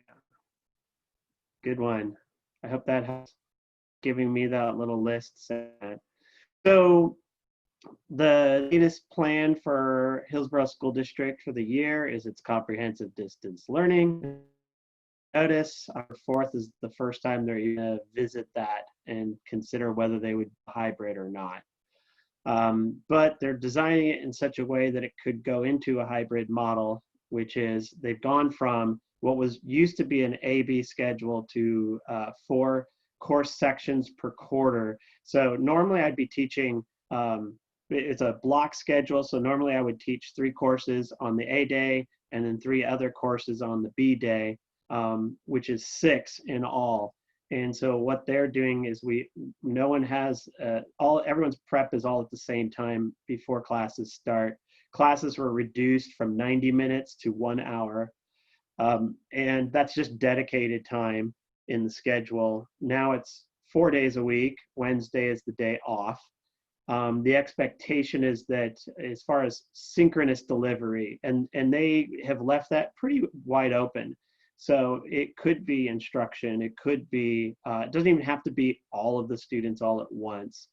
But it's an expectation that we do that every single class period. So I'll see how that sort of pans out and what it looks like. And normally I would be teaching those 6 classes, and at the end of the half a year mark, the 1 semester, we would all be done. Everyone, would get their grades. And now we're doing the 1 semester in each quarter. To me, that's actually a benefit because normally with my 6 preps, they're all different anyway. So to go from 6 to 4 is actually kind of nice.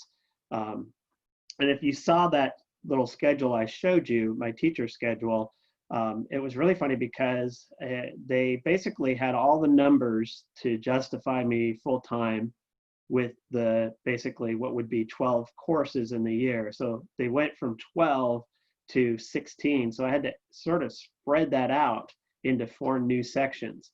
And the only way that really worked is I actually get to teach one of my advanced classes I only have 4 students in that one class. and it's the high-end web design, so they're not going to be able to add anyone else. I don't think, because who else would take it? They would have already had to have taken the first 2 levels. All right, so let's talk a little bit about some of the biggest factor for me is just going to be the fact that since it's all online, a lot of students are going to have Chromebooks, and that's the limiting factor. So we've been in talks with the district. They're talking about doing a virtualization, having a virtual PC, but there's a lot of software with licensing, like doing Game Maker Studio, for example, and some other difficulties doing that where it's not a perfect system. But that I had to kind of think in terms of what can I do that's going to be entirely online, or if possible, if there's something on a PC, what would be limited. So here are my tools of the trade, and this is what I'm in the classroom. And this is just, I'm only looking at web development at this point. I'm not looking at any other classes, but my go-to code editor is VS Code. It is absolutely my all-time favorite. I love working with projects there. It's got a great debugger. It's got endless support for all kinds of tools. All the front-end web technologies, we use that. Let me just show you a quick little demo that I just love about it. I'm just going to create a new file. I'm going to save it as it's very cluttered here. So I'm going to save this file, Control S, as an HTML file, and let's call it test.html. And I probably shouldn't have put it into that folder, so I'm going to have to delete it when I'm done, and I'll explain why later. So if you're not familiar with Visual Studio Code, here's why it is awesome. I start typing HT, and I'm giving HTML. So if I were to click that, I would get the HTML tag. And the other thing is, if I click on this HTML5, I actually get my template for an HTML5 with the proper doc type, all the proper meta tags for UTF-8, and all of this. And I think this is very valuable. One, students should be aware of some of these tools that help speed up development. Number 2, these are all sort of tedious tags for students to sort of create, and it's real easy for them to mess it up. Plus, most of these tags that it generates are not ones that they're going to readily see right away, so it's kind of hard to explain early on. And I just that alone. I'm going to give you a demo if there's time of one of the projects I'm currently working on. And so I'm just going to delete that now. And so anyway, and I'll explain why. It'll just show you some of the value of that. But I also have used it for Arduino. When I'm in the computer lab, there's an extension called Arduino. It's called platform.io. It's made it so you can code on the VS Code and get some of the other benefits that regular Arduino doesn't have. In programming, I'm teaching with Python, Java. Sometimes they're learning JavaScript, so there's a lot there.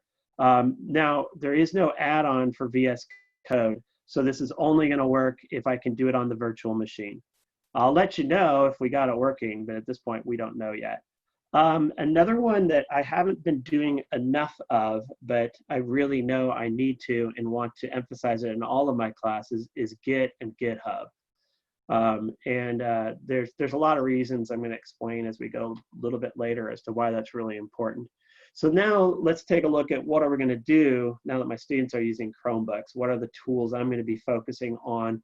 And these are the tools. This is not like the curriculum. This is just the tools for generating web pages.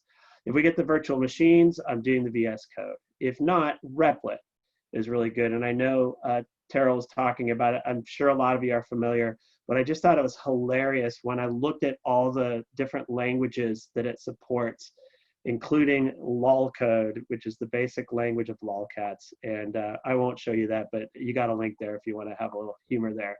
Replit's really nice because there's all kinds of languages it supports. They now integrate with GitHub Classroom. So this has a lot of power and a lot of potential. Another one that I've used heavily in my classes is CodePen. And I'm just going to show you that real quick. CodePen's really nice. If I go to my dashboard, you can see a lot of the different projects that I have worked on using CodePen.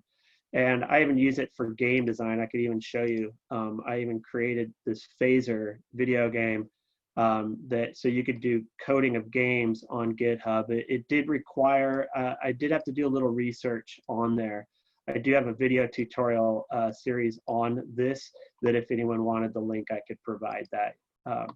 But CodePen's really nice because it focuses on the web technologies, HTML, CSS, JavaScript. You can create templates out of here. You can actually now do full-on web projects. You can upload assets. Some of this stuff is limited if you don't, for the free version, and I only use free. I will only require that. I'm not 100% sure if our district has approved of this tool as far as the COPPA guidelines. And so that's something I'd be looking into and double checking. Replit is another good one that we could use in its place. What I like about this is I've done projects where I've basically let students create a fork of my project that they just build off of. It supports all kinds of JavaScript libraries and platforms, as well as CSS. So if you know anything about Sass or the SCSS, which is sort of a programmatic way of dealing with CSS, or if you want to do, say, Bootstrap, you can just almost automatically add it. It's with just a couple clicks of the button. So anyway, that's been a really good one. And it's just HTML, CSS, and JavaScript in any kind of library. Another one is I do a lot with curriculum with my students on CodeHS, and I've got a section where I'm going to go over some of the courses that are there and how I manage that. But one of the things that's nice is they have a sandbox. I'd like to just show you that real quick, because another option that students could do if you're doing anything in CodeHS, you go into Sandbox and let's just create a new project for lack of a better name. And so you do JavaScript, and they have all the different variants of JavaScript that's in their courses. And I won't go into detail, but including JavaScript graphics. So they got a whole graphics library, which is kind of nice. You could do game design as well as interesting animations. Straight on Java, Python. They just a real nice thing that they've added that I'm very happy about is they finally added a full Python 3. They've had some kind of a modification, sort of a quasi Python 2, really nice for those.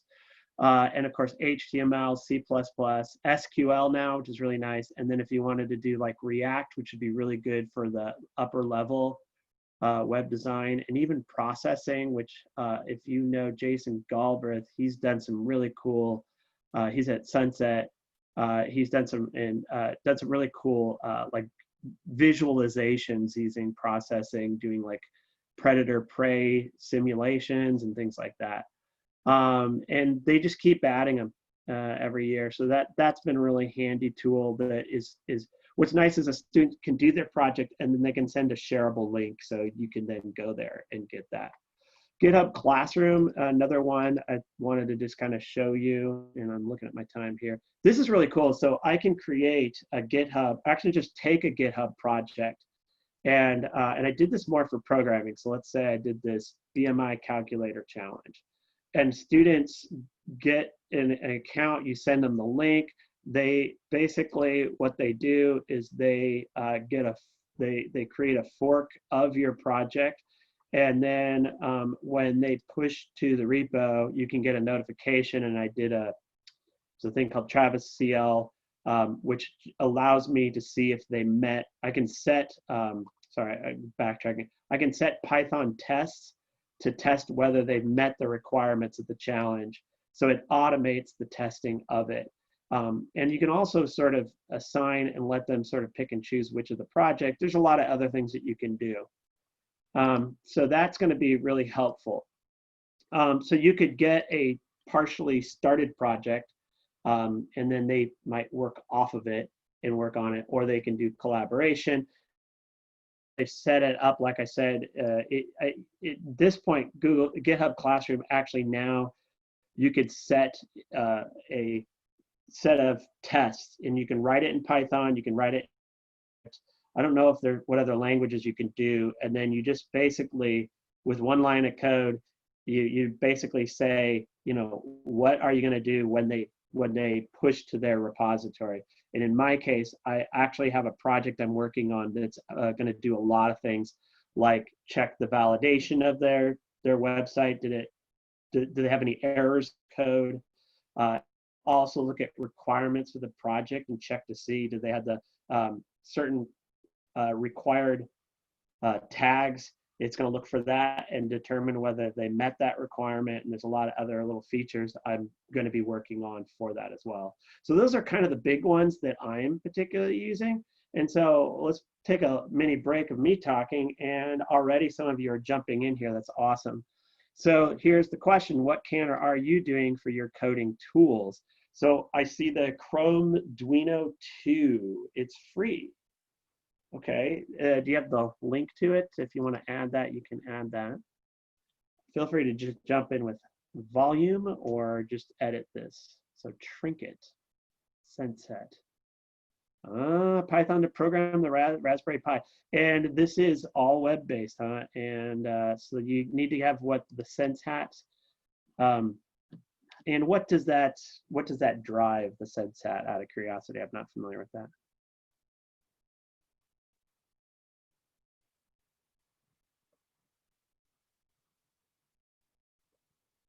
Someone's still muted or shy. So Chrome Duino, I'm just going to follow that link and take a look at it, see if it's the one I was looking at.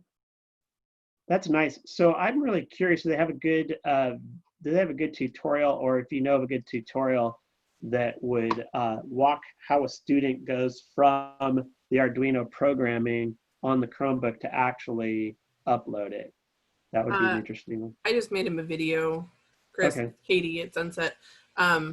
It's pretty simple. I mean, it's just like programming in the Arduino IDE, basically. And then you just get a little download and it'll load it to the board off of a Chromebook, which is nice. Cool. Yeah, so that would be a good one. I saw another one. It was a paid one. And so I wasn't too happy about that, but let me see if I can find the one I was looking at. It was Arduino itself has a nice one, but it is paid only. Yeah, but what was it? The rate seemed almost doable if that was like a primary thing for a class. For me, I'm actually, I know I'm talking about, I'm focusing on web, but I know that Tinkercad does Arduino, and it's kind of cool because you could write your code and test it out on a model there before actually uploading it to an Arduino.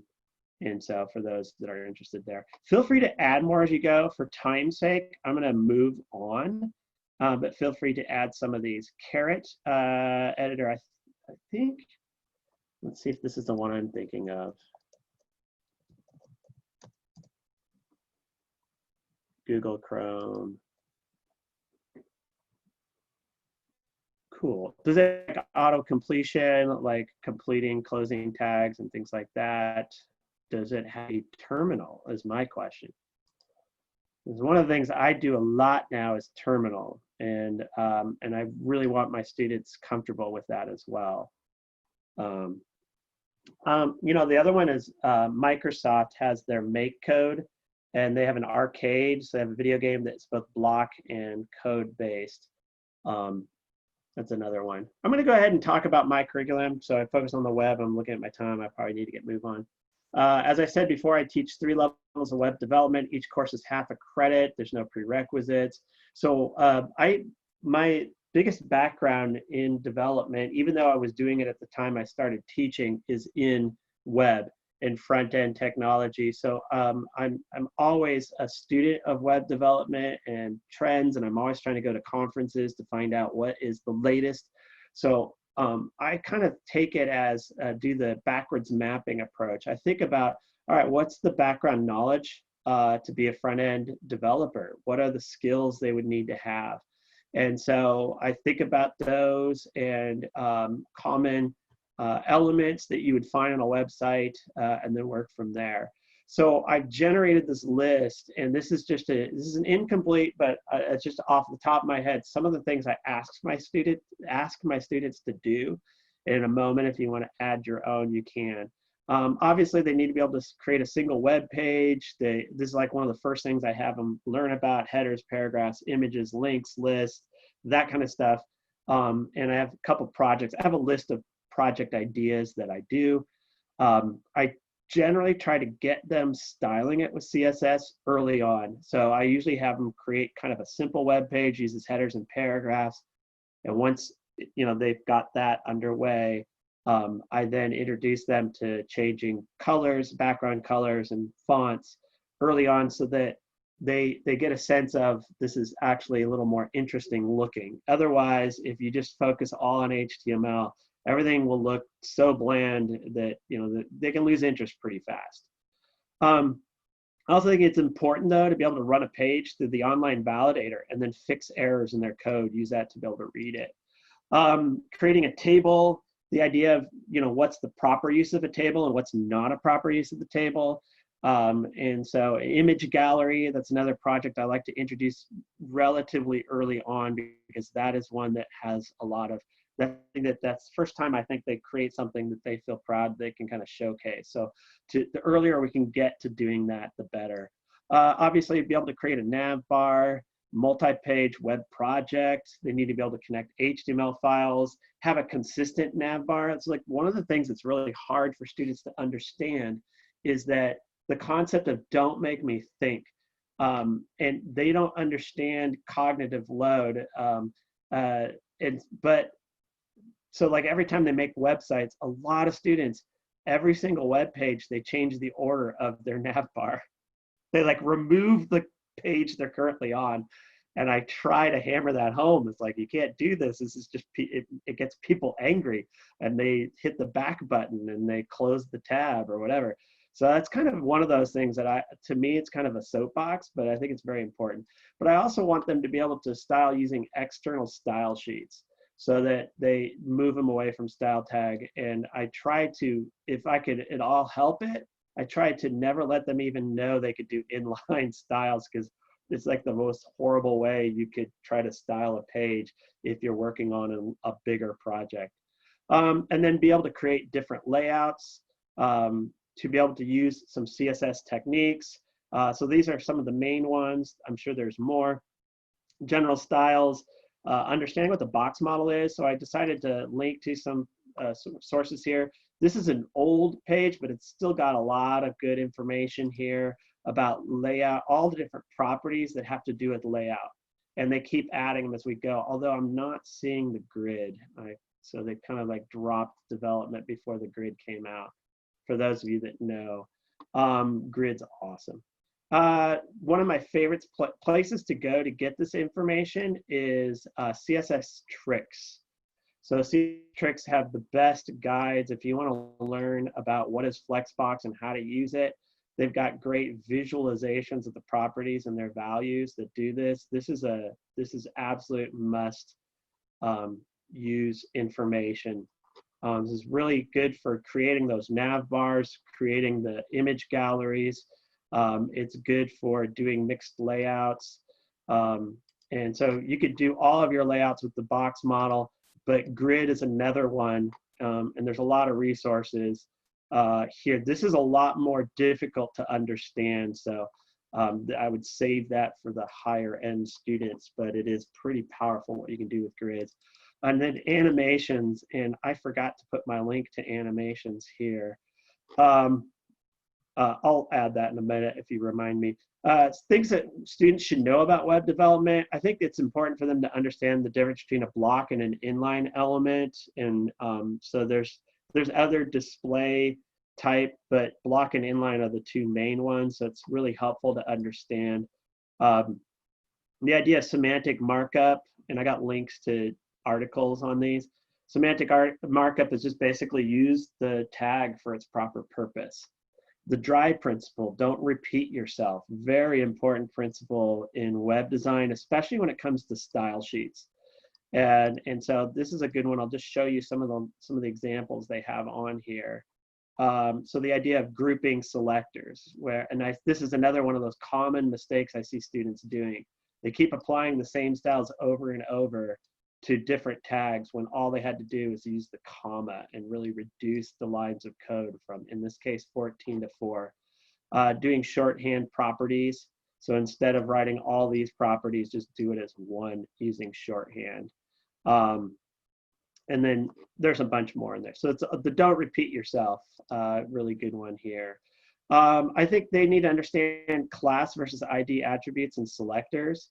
So, and kind of the point there, I usually bring this up and help them think about them as students. They're all in a class, they're freshmen, sophomore, junior, seniors, and they all share that, whatever class they have with the other students in their class, but they only have one unique ID. And so it's important for, it's going to be very helpful. Also, I should go back and remind about the idea that this is a career technical education class. So it's for development purposes, it's very important to understand the difference between an ID in a class and using the selectors properly, and not getting into a situation where you're over qualifying too much of your tags. I am so late on time, so I'm just gonna hit some of these, do what I can, and then see if there's any questions you would like me to do. So there's some other things. There's validation. So I have an article on that. I've got a link to the validator, how to write for the web.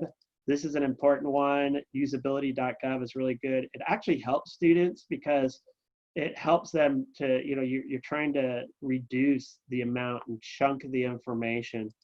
There's a great resource on typography. So when we talk about typography, here's a good one with a lot of very simple, practical ideas that you can use. It's not the only way, but they have a good summary of key rules where they hit the main ideas. They also will mention like CSS properties that have it. There's a great resource I use a lot. Go to Web Design Inspiration. I do this to help them see what the latest web designs are, what techniques are, and this is just always keeps getting up to date. It's great because you hit inspirations and you can learn the different types of web design. So they can see samples. Let's say they were going to try to create a portfolio. Well, let's see what professionals do for their portfolios. What about different industries? What would a architecture website look like as opposed to a medical, and how are they different? So there's a lot of potential to talk about design, to talk about the purpose, audience. There's so much you could do just by looking at examples. And I think that's very important. So feel free to add any thoughts about if there's anything else you want to add there. Let me talk a little bit about one of the things I do now. I'm kind of doing a level sort of, I try to make it gamified. So they're trying to achieve, see how many levels they can level up.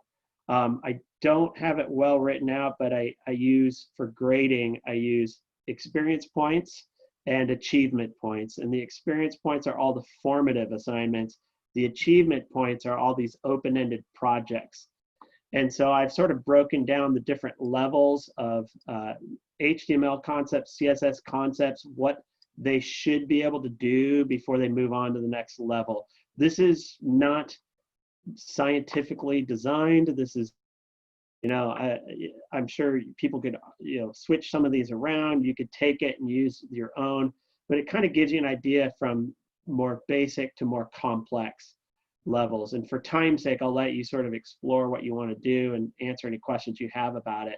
I'd like to talk a little bit about some of the project ideas I do. So these are open-ended. Early on, doing things like an About Me page so they can talk about themselves, maybe have a list of their favorites where they focus on creating lists, creating links. You could do a fan page where you're adding images, pick whatever they're a fan of, if it's music, movies, fiction, whatever it may be. They can nerd out over whatever that is. So these are really at that 101 level. And then the image gallery is taking us to the next level in design. What's cool about the image gallery is, you can do the HTML, you can do the CSS, but then you can just add layers upon layers. You can suddenly, we're going to talk about borders. So let's go back to the image gallery and let's do rounded borders. Let's do drop shadows. Let's do animations. And so this is one of those, this is that point where you can just do version 1, version 2, version 3. Tables is another one. I usually do this after image gallery because tables can be kind of boring. but it's technical. And so there's a lot to it, like merging cells can be interesting. A typography project. This is the first time I might introduce, say, lorem ipsum and like fake text. And if you want, there is a lorem ipsum generator. And there's a lot of odd variations. I'll show you the link down below. Creating navbars, doing vertical, horizontal, creating a responsive navbar project where if you do a narrow browser or on a handheld device, it's a vertical navbar, but then if you're on a desktop, it's horizontal. So this is where you can start talking about responsive design. Again, a little bit more technical, but very interesting. And then different ideas for layout templates. And I think culminating portfolio site is a really important one at the top level. And I really want my students to be doing more and more on GitHub so that they have one source where that has all of their main projects. And so by the time they're at the final level of the class, after they've done all this work but have completely forgotten where it is and have lost it or deleted it, or the district wiped it off of their storage drive or whatever, if they've been putting their projects on GitHub or GitLab or whatever, they can go back and pull them up. So this is a chance for them to do what a professional would do, is create a portfolio of their best work and showcase it. But then it also becomes a multi-page design. I apologize. I wish I could have hit that a little bit better, but any questions you have of me, what do you got?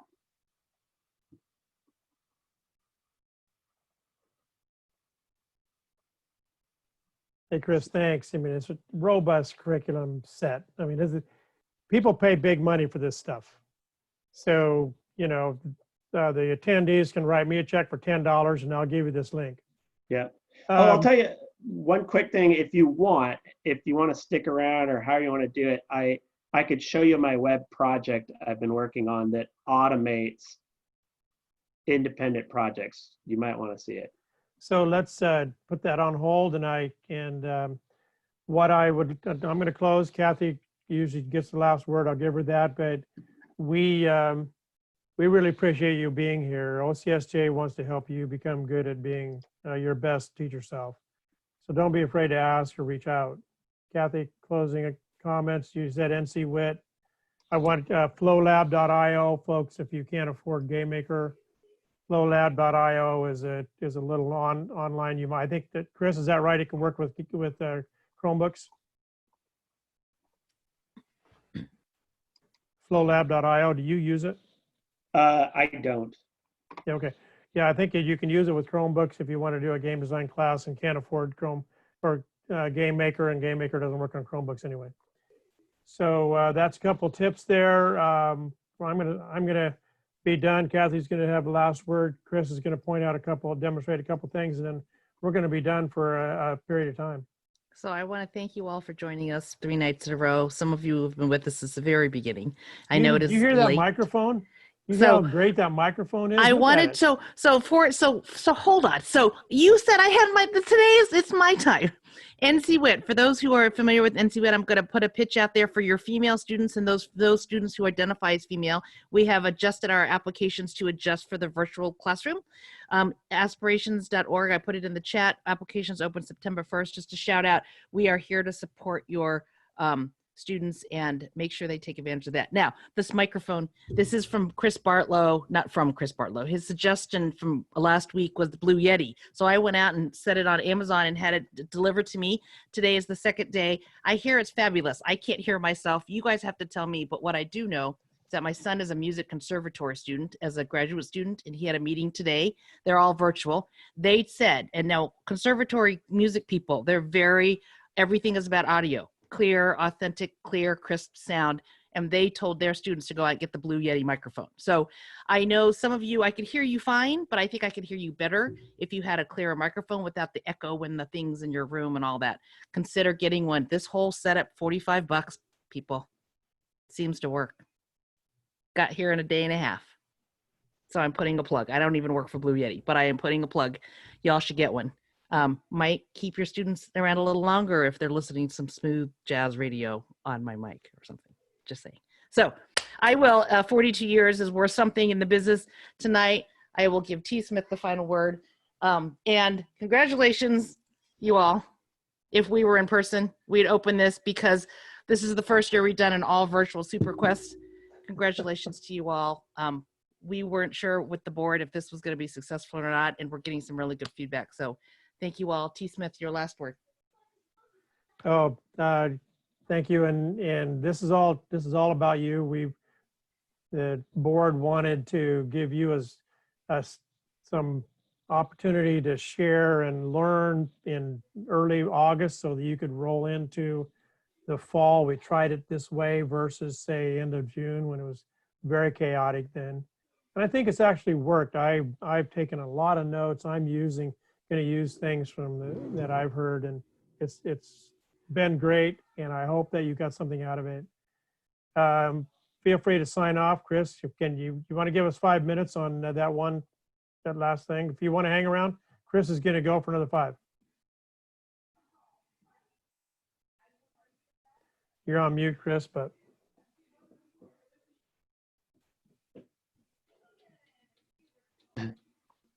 Sorry about that. My little thing was telling me to mute, but I was trying to click the mute button. It wouldn't let me click it until I clicked the other little window. So maybe I should show you what this looks like in a folder, because this is a little cluttered here. I have a project. It's called Web Analyst. It took me forever to come up with a name that wasn't already taken, because I think this is going to be kind of fun. I use Python 3 in order to build this. I can deploy it and have tests and everything run online without students having to get that. They would need Python, of course, which is going to be part of the class anyway. But so the concept here is I can have a project folder with a README file. And let's just open up the README file and get over there. README file, for example, project name, and you could put a name here. Now this is just a template, and you could write a project description, an HTML level, CSS level, project requirements, number of files, a project navigation, does it require a nav bar or not? Just a lot of these things in here. And the whole point is the automation is it's actually going to go in, read the README file, and set requirements based on the README file. And then it will actually go into that folder and grab any HTML files, look under any CSS files. It's going to run the HTML files through the online validator. And then it's going to run the CSS through the validator. I don't have it yet, but it will also pull the CSS. It'll actually run, actually, I think it works with CSS. You can actually send an HTML file through the CSS validator, and it just validates anything in a CSS tag. That's kind of nice. So I have a whole set of tests in here. So I'm doing a test-driven development. I have an About Me project in here with a different README, and a large project with a different README. And so these are just my own tests so that I can test to see if it's working right or not. At this point, when I'm ready to run it, I'll show you the run here in my command line down at the bottom. I write pytest-vv. And then it runs a series of 40 some odd tests. And as you can see, I'm passing all but one. And if you want to see some of these tests, what they are, I'm testing, I have a file called HTMLinator, and it checks to see how many elements there are, how many paragraph tag elements there are, how many, there's just a bunch of different ones. It's testing some things that are just for my program to work, but I have a general report that it has a set number of words per sentence, number of sentences per paragraph, and it has a range, and if it's and it actually can calculate exactly where they're at, and it says whether they've met those requirements or not. It already can run all the files through the validator. The validator's all working. I still have more work to do. I'm getting to the part where I'm starting to get to the more interesting things like sending out a report of did they meet all these requirements or not. So that's kind of the test that we're doing here, and it's designed to be able to be, you should be able to take it and fork it and then modify the README file. You don't want to change any of the formatting of the README, keep the format the same, but then you can say what tags are required, and you can say what CSS properties are required, and any other kinds of, you know, I'm almost to 1.0. 2.0 will be really fancy with the CSS, but for now, I think I got a pretty good one, and you're welcome to use it. So I've sent you the link to it, and I could do a little demo of how you would set this project up for your own computer. And eventually, I'm going to push this onto GitHub Classroom and set it so that you could actually then have your students basically get a clone of the project, and then they put in their HTML files, and then they push that to the repo, and it will actually run the tests that I want to run for that particular project. So there you have it. So last thing last thing I'll say is Python is awesome for automating all of your teacher tasks. I want you to consider, you know, what are some of those tasks that you have to do all the time that you could automate too. I would love to do a whole workshop on teacher automation with Python someday. Well, you know what? I'll put you on for fall conference if you can come up with it. Yeah. Can you put it in 45 minute slot there, Winikka? Sure. I don't know. Certainly. No, yeah, that would be pretty rough. But Right, I can talk yeah. about like how I went about the project and some of that. As you all can see, Chris has a, you know, a deep understanding of web code and resources to bring kids to that point. And he's a little bit unique in that. I mean, I know some of us dabble in HTML and CSS, but Chris is a great resource. Reach out to him as needed. Yeah, the project was just born out of COVID-19. It's like, all right, I've got this time. I'm going to start doing something to help me when I go back to teaching. You know, one of the things that I don't know that I would change it, but we had so much content to cover. There are some folks that are on here that we didn't give a voice to. So if I'm going to apologize about anything, we didn't really take that time to give everyone a voice. And I think that another time I would probably build that in, or anyway. But you can still have a voice and join our Slack channel. I sent out an Absolutely. invitation halfway through the meeting today. So join us there. Tuesday, I expect to see you. And so we'll probably, OCSTA likely will continue these type of workshops. And, you know, stay tuned. All good, everyone.